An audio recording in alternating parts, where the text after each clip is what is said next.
Hyper conjugation एक important topic, resonance, mesomeric, hyper conjugation, inductive and the important is aromatic effect. ये हमारे पास में कुछ ऐसे गवर्निंग इफेक्ट होते हैं जो हमारे पास ऑर्गेनिक केमिस्ट्री के अंदर रिएक्शन मैकेनिज्म को बहुत ज़्यादा गवर्न करा करते हैं। हाइपर कंजुगेशन हमारा कहाँ पर यूज़ होता है, किस किस जगह पर हमें यूज़ करना चाहिए और किन किन चीज़ों को हमें उसके द्वारा देखना चाहिए, हम उसके ऊपर भी बात करने जा रहे हैं अभी थोड़ी देर में। पहले समझ लेते हैं क्या होता है हाइपर कंजुगेशन। हमने इंडक्टिव इफेक्ट में, in inductive effect I have given you this one, this is what, एक कार्बोकेटाइन। स्टेबिलिटी ऑफ कार्बोकेटाइन हमने चेक किया था, I am having this one also, मेरे पास में एक ये है, ओके। तो दोनों की स्टेबिलिटी को जब हमने चेक किया तो सेकंड वाले को हमने ज़्यादा स्टेबल बताया फर्स्ट से, second is more stable than first one. The reason is inductive effect, but in the further classification the important thing is second is more stable than first one due to hyper conjugation। आखिरकार ये hyper conjugation नाम का word क्या है, हम इसे कैसे use करते हैं और इसके अंदर क्या क्या चीजें इंपॉर्टेंट हुआ करती हैं। मीन्स एडवांस और एपीएमटी या किसी भी एग्जाम के लिए हाइपर कंजुगेशन एक बहुत इंपॉर्टेंट पार्ट है। हम कहाँ यूज करने जा रहे हैं इसको, अभी हम थोड़ी देर में आपको बताएंगे। सबसे पहली बात है स्टेबिलिटी। स्टेबिलिटी, स्टेबिलिटी किस किस की, carbocation, carbanion, no sir, carbanion की स्टेबिलिटी इससे नहीं गवर्न होती, ये भी एक ऑब्जेक्टिव बन सकता है। Free radical and the important is alkene. Alkene, ये हमारे पास में स्टेबिलिटी कार्बोकेटाइन की, फ्री रेडिकल की और एल्कीन की, ये गवर्न हुआ करती है हाइपर कंजुगेशन से। आखिरकार इन सारी चीज़ों को गवर्न करने वाला जो फैक्टर है, साथ में बॉन्ड लेंथ भी गवर्न हुआ करती है, बॉन्ड एनर्जी भी हम इसी के कॉन्सेप्ट से देखा करते हैं। बहुत सारी चीज़ों को हम इसके अकॉर्डिंग देखा करते हैं, जिसके ऊपर मैं अब आपसे बात करने वाला हूँ। इंपॉर्टेंट जो चीज़ इन सारी चीज़ों को गवर्न कर रहा है दैट इज हाइपर कंजुगेशन। आखिरकार वो कौन है, मिलना चाहोगे, मिलवाएं उस हाइपर कंजुगेशन से। No complicacy, direct problem solve हो जाएगी, मार्क्स आ जाएंगे, आप इंजीनियर और डॉक्टर बन जाएंगे और आप थैंक यू बोलेंगे। ये होता है एजुकेशन की स्टाइल। मैं सिलेक्ट हुआ आईआईटी में किसी एक क्वेश्चन की वजह से, दिस इज फैक्ट्स। एक एक क्वेश्चन को बटोरता गया, ऐसे आप बटोरेंगे। एक एक क्वेश्चन को हम बटोरते जाते हैं, एक एक क्वेश्चन को हम कलेक्ट करते जाते हैं, सही करते जाते हैं, हम सेलेक्ट हो जाते हैं। ऐसे ही क्वेश्चंस को हमें करना होता है। तो हाइपर कंजुगेशन एक गवर्निंग फैक्टर में से है, हम उस पर अब बात करने जा रहे हैं।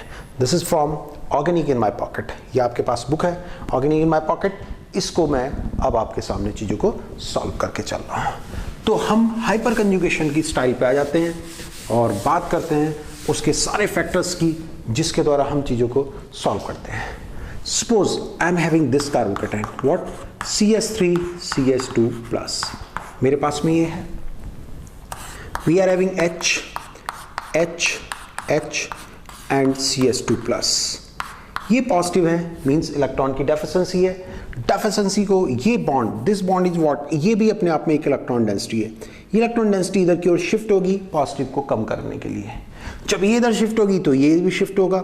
ये शिफ्टिंग का एक गेम चलता है, this is a game of shifting.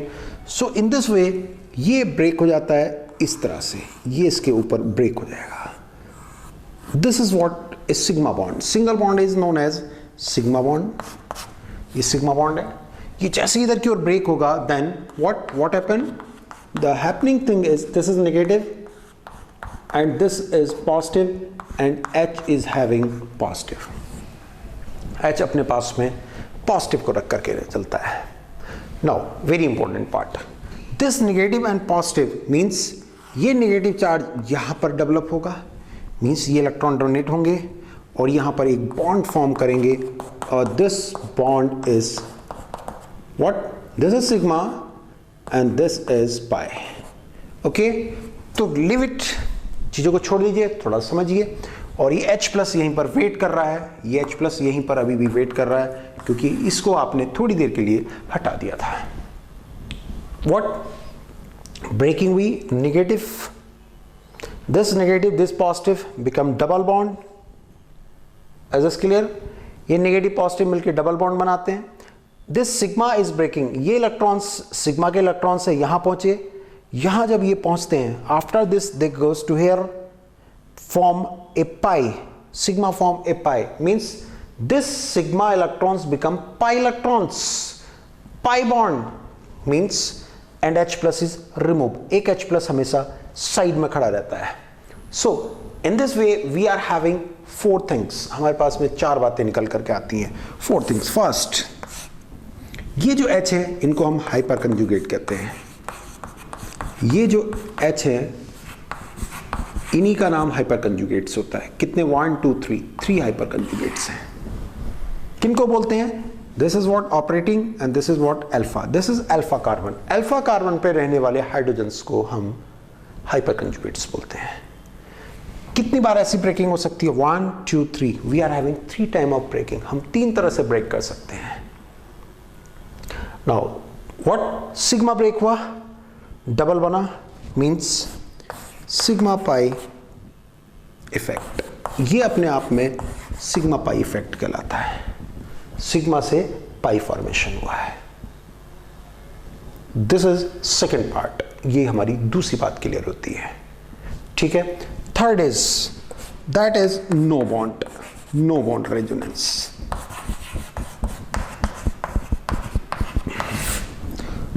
This is a very important part, ये अपने आप में बहुत इंपॉर्टेंट है। नो बॉन्ड रेजोनेंस, इसका नाम होता है no bond resonance. The reason is यहां से एक बॉन्ड डिसअपियर हो गया, हट गया, डबल बॉन्ड फॉर्मेशन हो गया, that's why it is known as no bond resonance. ये नो बॉन्ड रेजोनेंस कहलाता है। So what is this? This is sigma pi effect, sigma is breaking, pi is forming, hyper conjugations कहलाते हैं, no bond resonance हुआ करता है। जितने ज्यादा हाइपर कंजुगेट्स होंगे उतनी बार ये पॉजिटिव चार्ज गायब हो जाएगा। Suppose I am having CS3 plus and CS3, then what, 3 times total 6 hyperconjugates हैं। 6 हाइपर कंजुगेशन मीन्स 6 टाइम ये positive charge double bond formation में चला जाएगा। इस तरह से देखा जाए तो ये 6 टाइम स्टेबल होगा। So 6 time stable, 3 time stable, so that is more stable, वो अपने आप में ज्यादा स्टेबल हुआ करता है। Is this clear? तो हाइपर कंजुगेशन क्या हुआ? अल्फा हाइड्रोजन्स जो होते हैं that is known as hyperconjugates. अब फिनोमेना जो डेवलप हो रहा है, इस H का निकलना फिर इस तरह से बन जाना, that is known as hyperconjugation, उसको हम हाइपर कंजुगेशन कहते हैं। Now come to the very important part, जो सबसे इंपॉर्टेंट पार्ट है, मैं उसके ऊपर अब आपसे बात करने जा रहा हूं। Suppose I am having this one, मैं ऐसे कुछ लिखता हूं, What is the mean of this one? इसका मतलब क्या है? इसका मतलब है यहाँ पर पॉजिटिव है, यहाँ CS3 है, like this it is 6 hyper conjugate, 3 and 3, 6 hyper conjugates. Okay? Now come with this one. If I am having like this, मैं ऐसे लिखता हूँ, then और अगर मैं ऐसे लिखता हूँ, if I am writing like this, मैं इस तरह से लिख रहा हूँ, then what? इसके नेक्स्ट यहां पर हाइड्रोजन है, इस हाइड्रोजन को 1 hydrogen, we are having single hydrogen, इससे नेक्स्ट केवल ये हाइड्रोजन है, ये नहीं है, ये उससे भी नेक्स्ट है। सो 1 हाइपर कंजुगेट, यहां पर हमारे पास एक ही हाइपर कंजुगेट है। What is this? 3 है, यहां पर CS2 है and this is CS2, 3 2 2, total 7 hyper conjugates, more stable. This is more stable then this one, वो इससे ज्यादा स्टेबल है 7 हाइपर कंजुगेट्स लेने के बाद में। So what, more the number of hyperconjugates, more will be the stability. Sometimes we are having the number of hyperconjugates, I don't know this is exact or different, कुछ इस तरह का JEE में problem था। नंबर ऑफ हाइपरकंजुगेट्स पूछा हुआ था, number of हाइपरकंजुगेट्स कितने हैं। तो कम टू दिस वन, इसके नेक्स्ट ये है CS2, यहां कौन है CS3, यहां कौन है CS3 और यहां कौन है CH।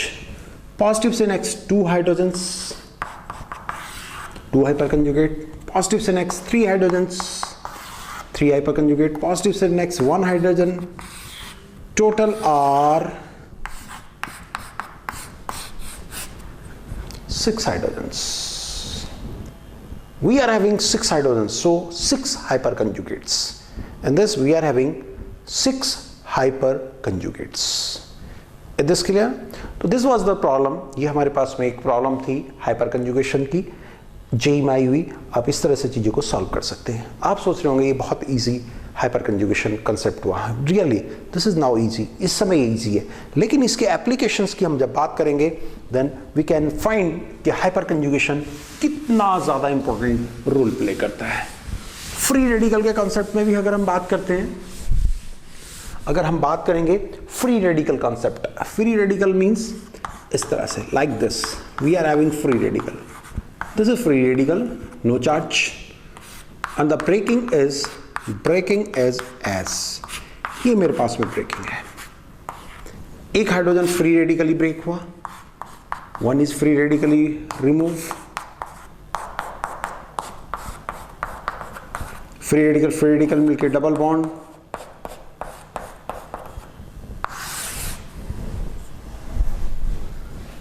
This is the criteria. ये हाइपरकंजुगेशन है, फ्री रेडिकल हाइपरकंजुगेशन. कितने हैं? 3.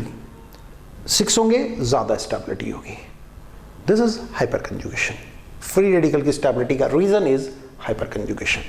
Now come to the activity of ring. हमने मेसोमेरिक इफेक्ट में, I have told this one, mesomeric effect में हम बात करते हैं activity of the ring, where we are having lone pair or something plus m. This is plus m group. If I am having this one CS3 and this one CS2 CS3, tell me the stability order. What stability order means? अगर मैं यहां से H को free radical हटाता हूं तो ये H बनेगा. ऐसा कितनी बार होगा? 3 टाइम. 3 हाइड्रोजन्स मुझे हेल्प कर रही हैं रेजोनेंस कराने में. यहां पर डबल से नेक्स्ट कितनी हाइड्रोजन हेल्प कर रही है? 2 hydrogens are there. So more stable is 3. 3 वाला ज्यादा स्टेबल है, दैट इज मोर स्टेबल.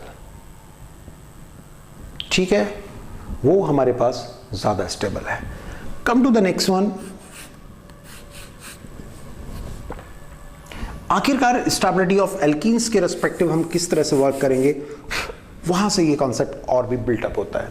तो हम यूज करते हैं हाइपरकंजुगेशन का कहां पर? Stability of alkenes, stability of alkenes में. ठीक है, स्टेबिलिटी ऑफ एल्कीन्स.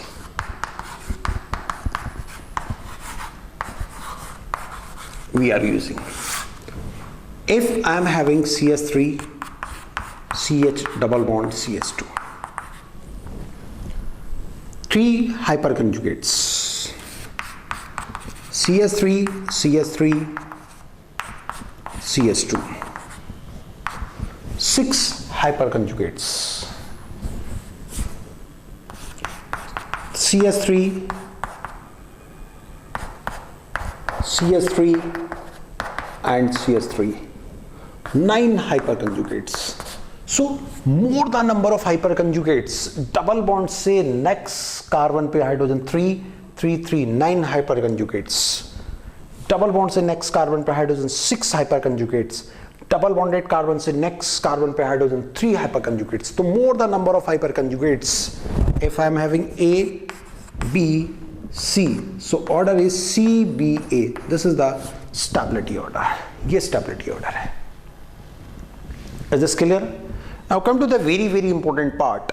वो बहुत important क्या है उसके ऊपर अब हम बात करते हैं. चलिए, वो हमारे पास में जो important part है वो ये है कि अगर हमारे पास में कहीं पर ये दिया हुआ है, this is, ठीक है, या मान लीजिए come with this one, मेरे पास में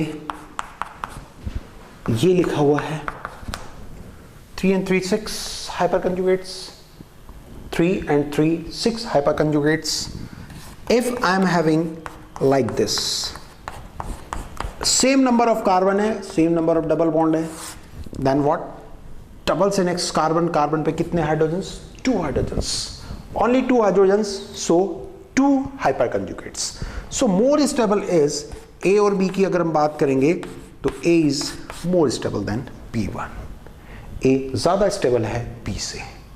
okay, if I am having this one CH3 CH3 CH CH double bond CH2 like this, and another is CH3 CH, okay, CH2 CH double bond CH CH3 like this.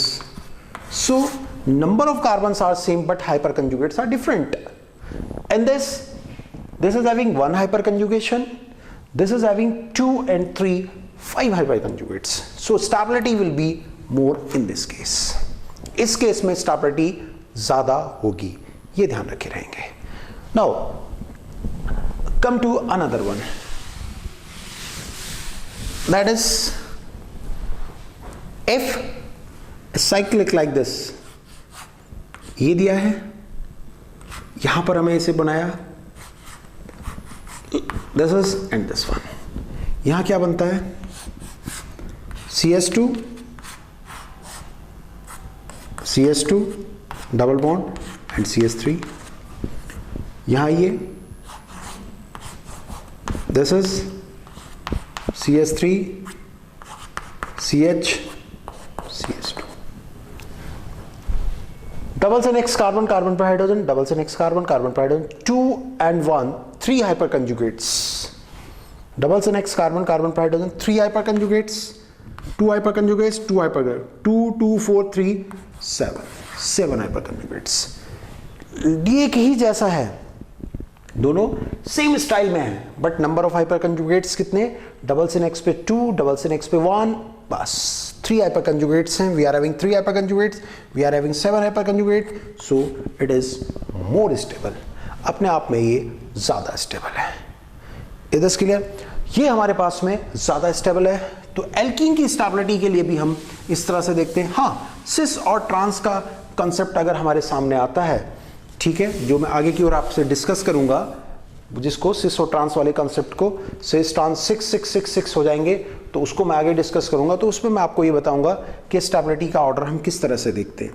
इसी तरह से suppose I am having this is problem, ये मेरे पास में एक problem है like this, और मेरे पास में एक प्रॉब्लम ये है like this, which is more stable. The question is which is more stable? Double, single, double, this is having resonance. Double, single, single, double, not resonance. हाइपरकंजुगेटिव की बात करेंगे, डबल से नेक्स्ट पे CH2 है, डबल से next पे CH3 है, 5 hyperconjugates है, but this is resonatically, so it is more stable.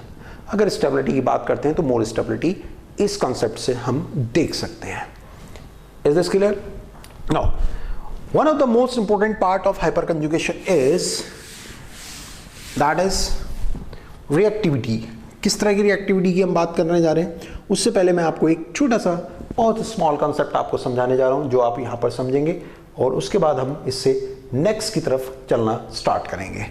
वो हमारे पास में क्या है, आपके पास बुक है, बुक को आप देखिए, organic in my pocket, one of the best book आपके पास इस समय है, उसको आप देखें, करें, और उसके अंदर जितनी एक्सरसाइज मैंने दी है आपको उनको सॉल्व करें। फाइनल शॉर्ट करके मैंने जो आपको इसके अंदर दिया हुआ है, उसके अंदर क्या है, आपको मैंने क्या दिया हुआ, हर आर्टिकल के पीछे क्वेश्चंस के बाद में उसके ऊपर डू योरसेल्फ, और डू योरसेल्फ के बाद में मैंने आपको क्या दिया हुआ है इसके अंदर, फाइनल शॉर्ट करके मैंने आपको इसको दिया हुआ है।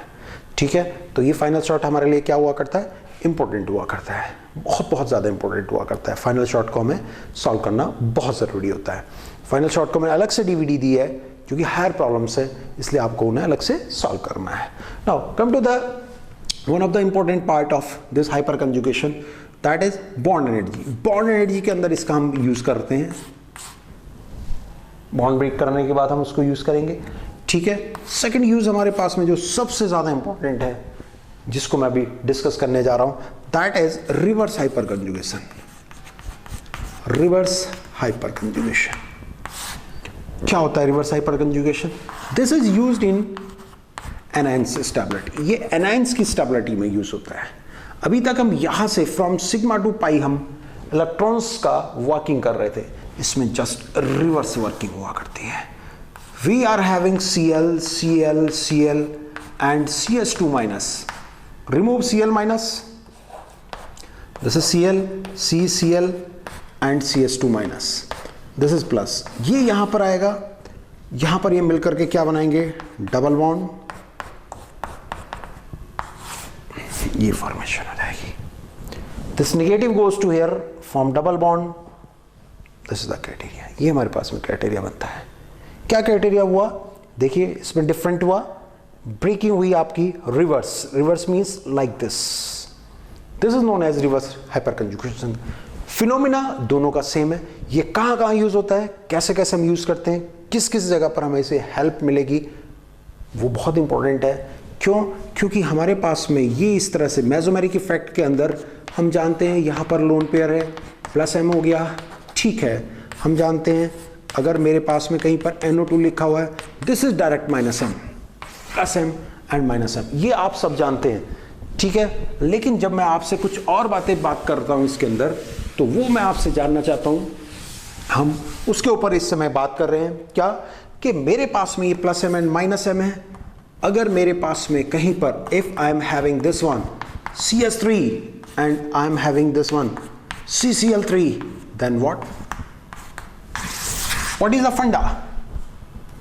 क्या फंडा है वो क्या फंडा है कि हम CCl3 को इलेक्ट्रॉन क्या मान के चलें? क्या हम इसको प्लस एम माने, क्या हम इसको माइनस एम माने? इसके प्लस एम मानने का कारण और इसके माइनस एम मानने का कारण क्या है? क्या ये कहीं प्लस हाइपर कंजुगेशन और ये आपका माइनस हाइपर कंजुगेशन, या दिस इज हाइपर कंजुगेशन, ये हाइपर कंजुगेशन है और ये अपने आप में रिवर्स हाइपर कंजुगेशन है? कहीं ऐसा तो नहीं है, कहीं ऐसा तो नहीं है कि एक हाइपर कंजुगेशन है और एक अपने आप में रिवर्स हाइपर कंजुगेशन से वर्क कर रहा है. अगर एग्जाम में ऐसा आ गया तब हम क्या करेंगे, तब हम कैसे करेंगे? इसी चीज को मैं आगे की ओर आपको बढ़ाना स्टार्ट करता हूं ऑर्गेनिक इन माई पॉकेट के अंदर. One of the best book of organic. टिक्टो ऐसे जैसे सामने आपके नोट्स चल रहे हैं. हाइपर कंजुगेशन फंडे समझे, स्टेबिलिटी को समझे. अभी बहुत कुछ बाकी है हाइपर कंजुगेशन के अंदर.